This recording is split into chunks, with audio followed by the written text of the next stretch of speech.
Na gestão de riscos tem uma fórmula que por décadas foi a rainha absoluta. Mas e se essa ferramenta que parece infalível, na verdade estivesse escondendo perigos bem debaixo do nosso nariz? É o que a gente vai descobrir. Ok, vamos mergulhar nisso. O protagonista da nossa história é o número de prioridade de risco, o famoso RPN. A ideia é genial de tão simples. Pega-se a severidade de uma falha, multiplica-se pela probabilidade de ocorrência e pela dificuldade de detecção. O resultado é um número único que diz exatamente onde focar. Parece perfeito, né? É aqui que a trama engrossa. E se essa simplicidade toda que todo mundo adora for, na verdade, uma falha gravíssima? Uma falha que poderia nos levar a ignorar os riscos mais catastróficos. Vamos explorar o coração do problema.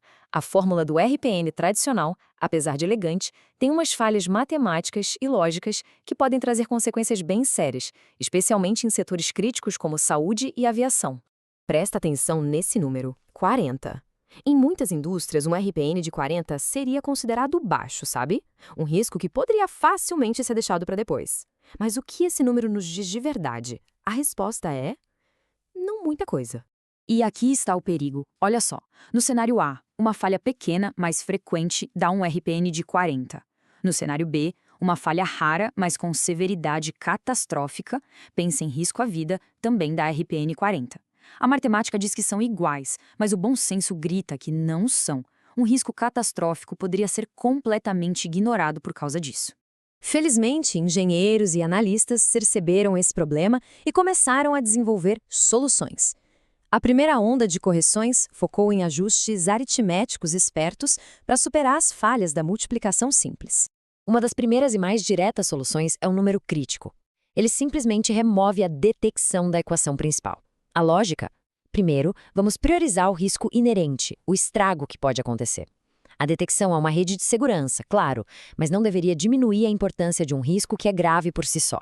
Outra abordagem inteligente vira a chave do pensamento. O método SOD trata os números não como fatores para multiplicar, mas como se fosse um código. Desse jeito, uma severidade 10 sempre vai ter a maior prioridade. Uma falha com severidade 10, ocorrência 2 e detecção 2 se torna 1022, um número que ninguém pode ignorar. E a criatividade não parou por aí. Surgiram outras variações, como o método OSD, que coloca a ocorrência em primeiro lugar, ideal para linhas de produção. Outros substituíram a multiplicação por uma soma ponderada ou seguiram padrões internacionais, como o IEC 60812, para evitar as lacunas na escala de pontuação. Mas olha, os ajustes aritméticos eram só o começo. A verdadeira revolução veio quando as equipes começaram a questionar a própria natureza da avaliação de riscos, dando origem a famílias de métodos muito mais sofisticadas. E aí entra em cena a tomada de decisão multicritério, ou MCDM. Esses métodos tratam a priorização de riscos como um problema de decisão complexo. Eles usam comparações e rankings para pesar os critérios de forma diferente e até medem a consistência nas opiniões dos especialistas, algo impossível com o RPN tradicional. Então, o ponto crucial é: como transformar um julgamento humano subjetivo em dados? A resposta é a lógica fuzzy.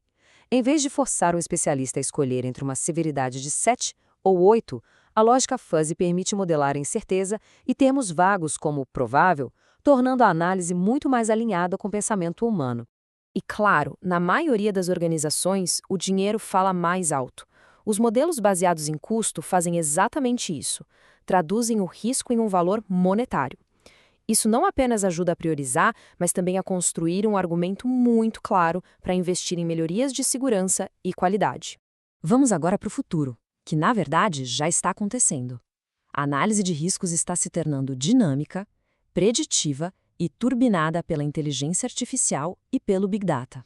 A evolução tem sido incrível. Saímos de um cálculo estático nos anos 40, passamos por uma priorização baseada em especialistas nos anos 80 e agora estamos na era da análise preditiva e em tempo real, alimentada por IA. As novas ferramentas são impressionantes. Grandes modelos de linguagem, os LLMs, podem analisar milhões de documentos para sugerir pontuações. Modelos dinâmicos classificam riscos com base no contexto atual, não em regras antigas. E o novo padrão da indústria automotiva, o APM, elimina o RPN em favor de uma matriz de ação direta. Então, Com mais de 50 métodos disponíveis, como escolher o certo? A mensagem principal não é que o RPN tradicional é inútil, mas que a escolha da ferramenta deve depender do contexto. Esse quadro resume tudo de forma brilhante. Métodos aritméticos são ótimos para uma triagem rápida. MCDM é para projetos complexos. Lógica fuzzy lida com incerteza. Modelos de custo justificam investimentos. E a IA é para o monitoramento em tempo real da indústria 4.0. Não existe uma única melhor resposta, apenas a melhor ferramenta para o trabalho. A fonte desta análise coloca isso perfeitamente. A natureza do risco deve ditar o método. Riscos de segurança exigem uma abordagem que priorize a severidade acima de tudo. Riscos operacionais podem ser melhor gerenciados com modelo econômico.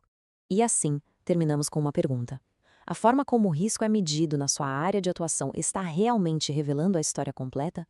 Ou um número perigosamente simples pode estar escondendo a verdade? A revolução já começou, e entender essas ferramentas é o primeiro passo para tomar decisões verdadeiramente mais seguras e inteligentes.